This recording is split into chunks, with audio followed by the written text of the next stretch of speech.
এবার ইরান যুদ্ধকে কেন্দ্র করে ইসরায়েলের অভ্যন্তরীণ নিরাপত্তা ও রাজনৈতিক নেতৃত্বে তৈরি হয়েছে গভীর বিভাজন। দেশটির প্রধানমন্ত্রী বেনিয়ামিন নেতানিয়াহু এবং গোয়েন্দা সংস্থা মোসাদের পরিচালক ডেভিড বার্নিয়ার মধ্যে বিরোধ দিন দিন তীব্র আকার ধারণ করছে বলে একাধিক হিব্রু গণমাধ্যমের সূত্রগুলো জানিয়েছে।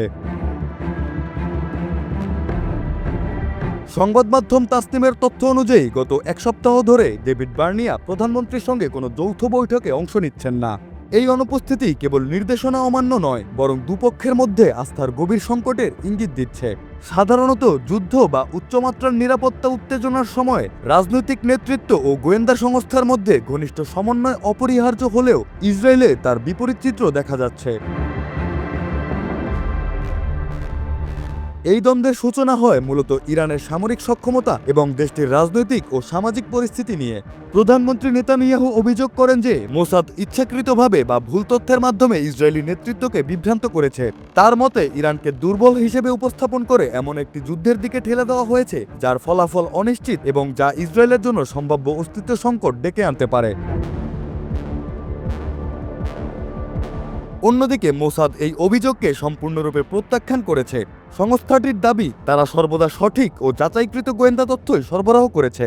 তাদের মতে সমস্যার মূল কারণ গোয়েন্দা তথ্য নয়, বরং প্রধানমন্ত্রীর ব্যক্তিগত রাজনৈতিক অবস্থান ও ঝুঁকিপূর্ণ সিদ্ধান্ত গ্রহণের প্রবণতা। মোসাদের অভ্যন্তরীণ সূত্রগুলো মনে করে নেতানিয়াহু নিজের কৌশলগত উচ্চাকাঙ্ক্ষার কারণে এমন একটি সংঘাতে জড়িয়েছেন যার দায়ভার শেষ পর্যন্ত তার নিজের উপরেই বর্তাবে। ইসরায়েলের সংবেদনশীল সামরিক ও নিরাপত্তা স্থাপনাগুলোতে ইরানি গুপ্তচরের অনুপ্রবেশ এবং গুরুত্বপূর্ণ তথ্য ফাঁসের ঘটনাকে কেন্দ্র করে পরিস্থিতি আরও জটিল হয়ে উঠছে।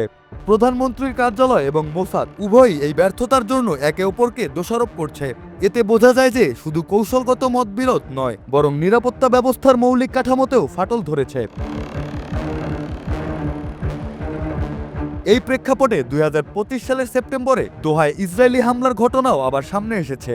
ওই অভিযানের ঠিক আগে হামলার গোপন তথ্য ফাঁস হয়ে যায়, যার ফলে অভিযানের সাফল্য মারাত্মকভাবে ব্যাহত হয়।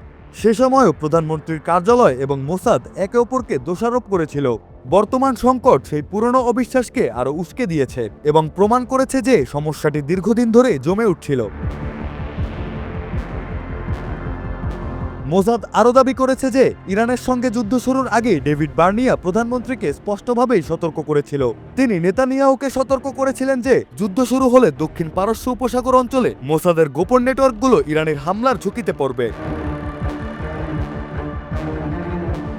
এই সতর্কতা উপেক্ষা করা হয়েছে কিনা অথবা তা যথাযথভাবে এখনো বিবেচনা করা হয়েছে কিনা সেটি এখন বড় প্রশ্ন হয়ে দাঁড়িয়েছে।